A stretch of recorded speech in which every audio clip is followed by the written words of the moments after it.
नमस्कार, मी Vitthal Bhadmuke, news 24 Maharashtra live मध्ये आपलं सर्वांचं स्वागत आहे। आज जागतिक महिला दिन। जागतिक महिला दिनाच्या पार्श्वभूमीवर नाशिकच्या बॉडी बिल्डर स्नेहा कोकणे पाटील यांच्या सोबत आज आपण बातचीत करणार आहोत। खरं तर स्नेहा यांनी ज्या क्षेत्रामध्ये काम करतायत ते कठीण क्षेत्र आहे। यामध्ये महिलांचा वाटा हा बहुतांशपणे कमी दिसतोय। खरं तर या क्षेत्रामध्ये त्यांनी जेव्हा सुरुवात केली तर अनेक टीका टिप्पणी त्यांना सामोरं जावं लागलं। मात्र याची कुठेही भीती न बाळगता किंवा या टीका टिप्पणीला दाद न देता त्यांनी बॉडी बिल्डर क्षेत्रात आपलं नाव कमावलेलं आहे। नाशिकची मान अभिमानाने कशी उंचावेल हा त्यांनी नेहमीच प्रयत्न केलेला आहे। आतापर्यंत त्यांनी अनेक पदं, अनेक जी काही बक्षिसं आहेत ती मिळवलेली आहेत। आंतरराष्ट्रीय पातळीवर त्यांनी नावलौकिक केलेलं आहे। आणि आज आपल्या सोबत स्नेहा मॅम आहेत। मॅम, तुमचं खूप खूप स्वागत आहे न्यूज 24 महाराष्ट्र लाईव्ह मध्ये। खरं तर ज्या क्षेत्रामध्ये तुम्ही काम करतायत हे क्षेत्र खूप कठीण आहे, कारण महिलांचा वाटा इकडे महिला येत नाहीत जास्त। कारण तुम्ही तुमच्या मागील मुलाखतीमध्ये देखील तुम्ही सांगितलं की तुम्हाला देखील अनेक संकटांना सामोरं जावं लागलं, अनेक लोकांनी तुमच्यावर टीका टिप्पणी केली। काय वाटतं, ही सुरुवात नेमकी कशी केली तुम्ही? मी मुंबईला एक बॉडी एक्सपो बघायला गेले होते, तेव्हा तिथे स्पर्धा चालू होत्या आणि त्या स्पर्धेमध्ये आपल्या भारतीय महिलांचा सहभाग बोटावर मोजण्या इतका सुद्धा नव्हता। ते सर्व बघून मला थोडंसं वाईट वाटलं, खंत वाटली आणि माझ्यासोबत माझा परिवार होता, अजून काही मित्र परिवार होता आणि मी त्यांना सहज विचारलं की यात महिला का नाहीये आणि ज्या महिला आहेत त्यात भारतीय अजिबात नाहीये, तर असं का बरं? आणि त्या दिवशी कुठेतरी एक पैलवानी भेजा आहे, मी हाडामासाचे पैलवान आहे, त्या दिवशी ठरवलं की भारतीय महिला यात नाही पण मी एक मराठमोळ महाराष्ट्रीयन महिला यात नक्की आपला सहभाग नोंदवेल एक दिवस। आणि तिथून मी सुरुवात केली बॉडी बिल्डिंग क्षेत्रामध्ये। मग तुम्ही अगोदर तुम्हाला पैलवान क्षेत्राचं जास्त हे होतं का, म्हणजे आकर्षण होतं का, की घरातून काही तुम्हाला त्या संदर्भात? परिवारामध्ये माझे आजोबा पंजोबा माझे वडील हे चांगले पैलवान आहेत, त्यामुळे पैलवानकी ही रक्तातच आहे माझ्या। मग तेव्हापासून सुरुवात केली? आवड होती, पण घर हे माझं घरातलं जे वातावरण हे पुरुष प्रधान संस्कृती आहे, तर वडिलांना कुठेही वाटत नव्हतं की घरातल्या महिलांनी मुलींनी पैलवानकी या पेशामध्ये यावं। त्यामुळे कुठेतरी हे आतमध्ये दडून होतं आणि आज ते मी अस्तित्वात उतरवलंय। पण तुम्हाला जेव्हा वाटलं की आपण या क्षेत्रात जावं, तुम्ही अगोदर हा विषय कोणाकडे मांडला आणि त्यांची पहिली प्रतिक्रिया कशी होती? वडिलांनाच मी सांगितलं होतं की मला मर्दानी खेळामध्ये आवड आहे, मला कुठल्या तरी महिलांची जी तालीम असते तिकडे पाठवा, पण वडिलांनी नेहमीच नकार दिला। पण अहोभाग्य असं की लग्नानंतर मला ह्या सर्व गोष्टींना माझे छंद जोपासण्याची संधी मिळाली, कारण सचिन माझा नवरा जो आहे तो 5th Dan ब्लॅक बेल्ट आहे, नॅस कोच आहे, तर कुठेतरी एक चांगला कोच असल्यामुळे त्यांना आपल्या बायकोमध्ये ते गट्स आहे आणि ह्याचा ताकदीचा कुठेतरी वापर चांगला केला पाहिजे, त्या दृष्टिकोनातनं मी कराटेमध्ये सुरुवात केली। सेल्फ डिफेन्स एक्सपर्ट झाले 5 ते 6 वर्षामध्ये। म्हणजे लग्नानंतर कुठलं लाटणं पोलपाट हातात न घेता मी पंचिंग बॅग वरती माझा संसार सुरुवात केला आणि बॉडी बिल्डिंग मध्ये एक चांगला जागतिक लेवलला भारताचं प्रतिनिधित्व करण्याची संधी मला मिळाली। पण विशेष म्हणजे महिला म्हटलं की तुम्ही जसं सांगितलं, पण महिलांना घरातली सगळी कामं करावी लागतात। महिलांना इतर समजा अनेक जॉब आपण करतो किंवा इतर जी घरातली कामं असतात, स्वयंपाक असेल, सगळं हे सगळं तुम्ही कसं प्लॅनिंग कसं करता? म्हणजे अगदी त्याच्यातून वेळ काढून जिमला येणं, या सगळ्या गोष्टी कसं मॅनेज करता तुम्ही? हे कुठल्याही स्त्रीला सहज शक्य असतं, कारण आपण त्या संस्कृतीत वाढलोय ना की चूल मूल घर हे सगळं सांभाळून तुम्हाला बाहेरचा तुमचे छंद जोपासायचे असतात। त्यामुळे हे एक महिला म्हणून मला काही नवीन नाहीये। माझं एक टायमिंग सगळं मॅनेज करून ठेवलंय मी, दिवसभराचं माझं शेड्यूल तयार असतं की सकाळी उठल्यानंतर घरातलं सर्व आवरण्यापासून जिमला येणं, आपला परिवार म्हणजे दारातली रांगोळीपासून स्वयंपाक ते जिम इथपर्यंत सगळं माझं परफेक्ट टायमिंग वरती दिनचर्या ही ठरलेली आहे। त्यामुळे कधीही तडजोड नाही झाली माझे परिवार आणि जिम या दोघांमध्ये, मी सर्व काही मॅनेज करते बरोबर।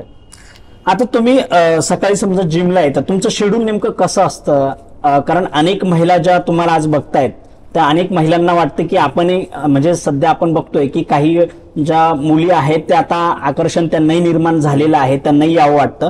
नेमकं तुमचं कसं प्लॅनिंग असतं? जिमचं प्लॅनिंग कसं असतं? तुमचं आहार कसा असतो या संदर्भात? म्हणजे आता ज्यांच्या घरात पैलवान असेल तर त्यांना माहिती आहे पैलवान सांभाळणं किती अवघड आहे, याचा खर्च किती जास्त असतो. तर माझा दिवसातले जर चिकनचा मील जर कमी केला तर दिवसातले 28 ते 30 अंडी मला उकडलेली अंडी लागतात. त्यातला जो पिवळा भाग असतो त्यात उष्णता जास्त असते, त्यामुळे मी थोडंसं त्याच्यावरती कॉन्सन्ट्रेट करत नाही. बॉईल एग्स व्हाईट आणि पावशर चिकन.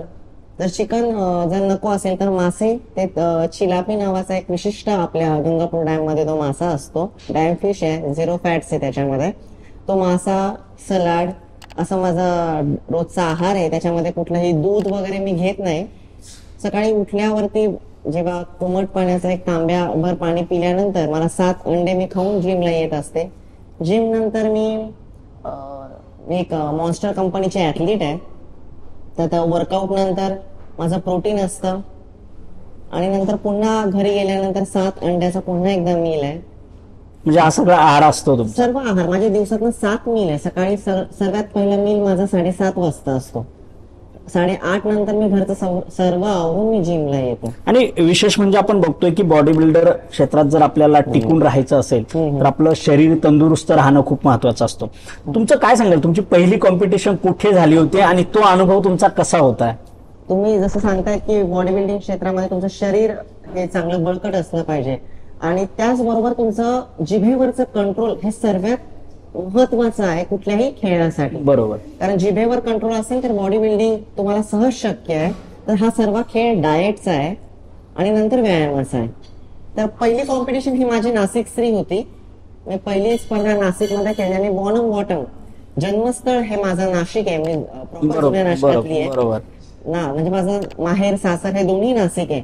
ते टफ होतं माझ्यासाठी, कारण नाशिक म्हटल्यावरती माझे मोठे मोठे भाऊ आहे घरामध्ये, त्यांचे मित्र परिवार आणि सर्व म्हणजे ते सर्व हा स्पर्धा बघायला आले होते. तर मला कुठेतरी पहिल्यांदाच मी नाशिक मध्येच आयोजित होती, नाशिकमध्येच होती ऑर्गनाईज केलेली. तर थोडस भीती वाटत होती स्टेजवर चढताना, कारण आमच्या बरोबर.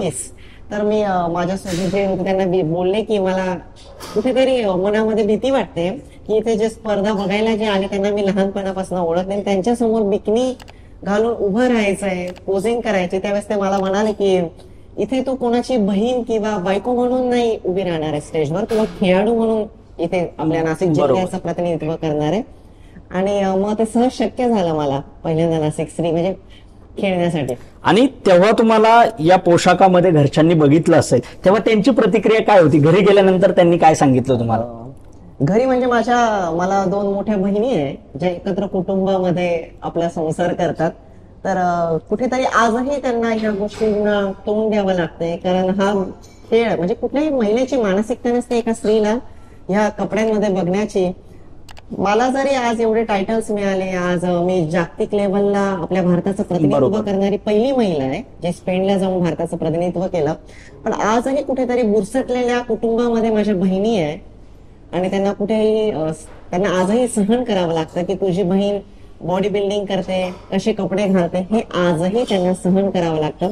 तर खूप सोचतायत माझं कुटुंब आजही. माझ्या कुटुंबांना प्रॉब्लेम नाहीये, पण जो समाज आहे त्या समाजामुळे कुटुंबांना त्याचा त्रास होतो. आता तुम्ही जो उल्लेख केला, तुम्हाला असं कधी वाटलं का की आपल्या कुटुंबाला अनेक टीका टिप्पणीला सहन म्हणजे सामोरं जावं लागतंय, आपण कुठेतरी थांबलं पाहिजे, असा कधी विचार आला तुमच्या मनात? नाही नाही नाही नाही, ते 4-5 डोक्यांसाठी मी कुठेही थांबणार नाही. कारण लाखो म्हणजे भारतातच नाही, भारताच्या बाहेर जाऊन म्हणजे बार्सिलोना, स्पेन, जर्मनी इथे माझे मित्र मैत्रिणी आहे, त्यांना मी थांबलेली कधीच आवडणार नाही. ते मला नेहमी तू लढ असं म्हणणारे माझ्या आयुष्यात खूप लाखोनी लोक आहे, हजारोनी लोक आहे. या 4 डोक्यांसाठी मी कुठेही थांबणार नाही. जरी समाज माझ्या घरच्यांना टीका टिप्पणी करत असेल, पण माझं कुटुंब माझ्या सोबत 100% सोबत आहे. नाही, आणि हल्ली काय होतंय की आपण बघतोय की 4 लोक काय म्हणतील, जसं तुम्ही सांगितलं मी त्यांना बाजूला ठेवते, पण मला जे करायचं ते करते. पण अनेक ज्या महिला आहेत ना, विविध क्षेत्रामध्ये जेव्हा काम करताना कुठेतरी या विचारांमुळेच त्या मागे राहिल्यात असं वाटतं तुम्हाला? कोण काय म्हणेल म्हणून जर आपण थांबलो तर मला काहीतरी करायचंय हे राहून जाईल. म्हणजे माझ्या डोळ्यासमोर जेव्हा मला लोक म्हणतात की आता बास झालं, वय किती आहे, लग्न झालंय, आता कुठेतरी मूल बाळ संसार ह्याच्यावरती लक्ष दिलं पाहिजे, तर मी नेहमी विचार करते की लता दिदी किंवा मोदीजी यांनी जर कुठे विचार केला की मला संसारात अडकायचंय, मला नातवंड खेळवायचे, तर हे पुढचे 100 वर्ष नाव पुसले नाही जाणार. आणि कुठेतरी माझी वाटचाल तशीच आहे. मला माझं नाव, माझं अस्तित्व टिकवून ठेवायचं, मला ह्या कुठल्याही गोष्टीमध्ये अडकायचं नाहीये. आणि पतीचा तुम्हाला तर असतोच 100%. मी स्वतः जिद्दीने लढायला सुरुवात केली. माझं कुटुंब, माझा परिवार, माझ्या सासरचे, माहेरचे सर्व माझ्या सोबत आहे. खरं तर तुम्ही मागच्या एका मुलाखतीमध्ये असं म्हटलं होतं की तुमच्या मातृत्वावर देखील अनेकांनी टिप्पणी केली होती, त्याबद्दल काय सांग? हा, की बऱ्याच लोकांना असं वाटतं की बॉडी बिल्डर्स आई होऊ शकत नाही, किंवा जे पुरुष बॉडी बिल्डर्स आहेत त्यांना सुद्धा बाळ कन्सिव्ह करायला वगैरे प्रॉब्लेम्स येतात. तर हे बघा, हा गेम 100% निसर्गाच्या विरुद्ध आहे. ह्या गेम खेळण्यासाठी तुम्हाला काही मेडिसिन, स्टेरॉइड्स घ्यावे लागतात. मग त्या योग्य डॉक्टर्सच्या सल्ल्याने किंवा सर्टिफाईड ट्रेनरकडे तुम्ही ह्या सर्व गोष्टी कन्सल्ट केल्या पाहिजे. तर चुकीच्या याच्याने जर केला तर प्रॉब्लेम होऊ शकतो. पण असं काही नाही की कुठले बॉडी बिल्डर्स आई किंवा बाप होऊ शकत नाही. हा लोकांचा चुकीचा दृष्टिकोन आहे. मला नॅचरली मी कन्सिव्ह केलंय बाळाला, माझी नॉर्मल डिलिव्हरी आहे. तर हे सर्व चुकीचं आहे की आई होऊ शकत नाही. या क्षेत्रात अजून काय स्वप्न आहे? माझं स्वप्न होतं की मी भारताचं प्रतिनिधित्व जागतिक पातळीवर करायचं. तर मी ते केलंय पूर्ण. मी पहिली भारतीय आहे जी आपल्या देशाचं प्रतिनिधित्व करणारी. आता अजून एक टार्गेट आहे की अर्नोल्ड क्लासिक, म्हणजे बॉडी बिल्डिंगचा देव मानला जातो अर्नोल्ड, आणि त्याच्या नावाने ही स्पर्धा असते US मध्ये. तर आजपर्यंत आपली कुठली भारतीय महिला तिथे पोहोचली नाहीये. तर तिथपर्यंत माझा भारताचा तिरंगा घेऊन मला जायचंय. तुम्हाला या सर्व काळामध्ये मार्गदर्शन कोणाचं असं पाठबळ लाभलं की या व्यक्तीमुळे मी या व्यक्तीला आदर्श ठेवून जास्त पुढे मार्गक्रमण करत राहिले? तो एक व्यक्तीचं नाव नाही घेऊ शकत. तो आयुष्यात इतके विरोधक आणि जे टीका करणारे लोक आहे ना, यांनाच बघून मी घडते आणि जिद्दीने पेटते. त्यामुळे आता कुठलाही पर्टिक्युलर असा व्यक्ती मी सांगू शकत नाही की ह्याच्यामुळे. गॉडफादर सोडा, हे जेवढे विरोधक आहे ना, त्यांच्यामुळे स्नेहा कोकणे पाटील स्पेनच्या दौऱ्यावरती जाऊन आले ना, आपल्या भारताचं प्रतिनिधित्व केलेलं आहे. आज जागतिक महिला दिन आहे. या महिलांना काय तुम्ही संदेश द्याल? मी प्रत्येक महिलेला सांगेल की आपण झटत असतो आपल्या कुटुंबासाठी की माझ्या मुलांनी हे करायचंय, माझ्या कुटुंबाने ते करायचंय, आणि कुठेतरी त्या महिलेला वाटत असतं की मला सुद्धा काहीतरी करायचंय. पण आपले सर्व स्वप्न आहे ना, ह्या बायका ज्या आहे ना, त्या कुठेतरी हृदयाच्या कोपऱ्यामध्ये गुंडाळून ठेवतात. तर ते नाही केलं पाहिजे. स्वप्न बघायचे आणि अस्तित्वात उतरवायचे. प्रत्येक महिलेने आपला फिटनेस, आपला आहार हा चांगला घेतला पाहिजे. स्वतःचं अस्तित्व टिकून ठेवलं पाहिजे. आपण बघतोय की गेल्या काही दिवसांमध्ये भारतामधली आकडेवारी बघितली किंवा महाराष्ट्रातली त्यातल्या त्यात आपण आकडेवारी बघितली तर अनेक महिलांनी किरकोळ कारणातून आत्महत्येसारखं पाऊल उचललंय. प्रत्येकावर संकट येतात, अडचणी येतात, त्यावर मात केली पाहिजे. त्या महिलांना काय सांगाल तू? महिला सोडा हो, पुरुष देखील आत्महत्या करतातच ना. मग हे का करतात? कारण आपल्या शरीरामध्ये कुठेतरी ऊर्जा कमी असते. त्यासाठी म्हणून मी सांगते की पुरुष असो किंवा महिला असो, योग्य आहार घ्या, व्यायाम करा, जिमला जा, योगा करा, फिटनेस क्लब जॉईन करा, स्विमिंग करा, की नाहीच जमलं तर तुम्ही वॉकिंग करा, पण व्यायाम करा. व्यायाम केल्याने शरीरामध्ये एक ऊर्जा निर्माण होते, आपला कॉन्फिडन्स चांगला असतो. त्यामुळे चुकीच्या मार्गाला आपण जात नाही. कधी कुठे वाटणार नाही की मी आत्महत्या करावी. कारण स्वतःच्या मनगटामध्ये ताकद असली ना, तर आपण परिस्थितीला सामोरं जाऊ शकतो. ह्या गोष्टी कधी घडतात? ज्यावेळेस आपण कुठेतरी स्वतःला कमी लेखतो किंवा डॉमिनेटिंग लोकांमध्ये आपण जेव्हा वावरतो ना, की तू नाही करू शकत, तू कमजोर आहे, तू बाई आहे, असं कुठेही नाहीये. बाई आणि माणूस हे दोघंही काही वेगळे नाहीये. दोघांमध्ये सेम ताकद आहे. मग आत्महत्या काय करायची? हे जग किती सुंदर आहे. हा जन्म एकदाच आहे. पुढचं कोणी बघितलंय? माणूस मेला की माती होती हो. जगून घ्या. आयुष्य खूप सुंदर आहे. प्रत्येक महिला असो किंवा पुरुष असो, जगलं पाहिजे, चांगला व्यायाम केला पाहिजे. शरीर ही आपली संपत्ती आहे, ती टिकवली पाहिजे. ती टिकवली पाहिजे. ती सोबत येणारे, बाकी सर्व इथे राहणारे.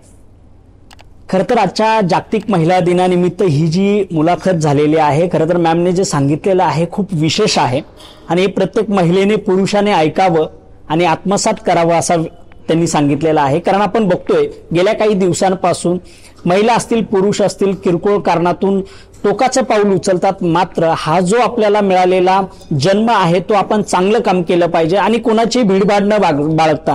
आपण बघतोय की अनेकांना असं वाटतं की आपल्या आजूबाजूचे काय म्हणतील, आपल्या शेजारचे काय म्हणतील, 4 लोक काय म्हणतील. या 4 लोकांना जर आपण गुरफटून राहिलो तर आपण कोणतंही यश प्राप्त करू शकत नाही. यश जर प्राप्त करायचं असेल तर त्यासाठी आपल्याला मेहनत घ्यावी लागेल, जिद्द ठेवावी लागेल, तरच आपण आपल्या क्षेत्रामध्ये पुढे जाऊ शकतो. इथेच थांबूयात. तोपर्यंत पाहत राहा न्यूज 24 महाराष्ट्र लाईव्ह. धन्यवाद.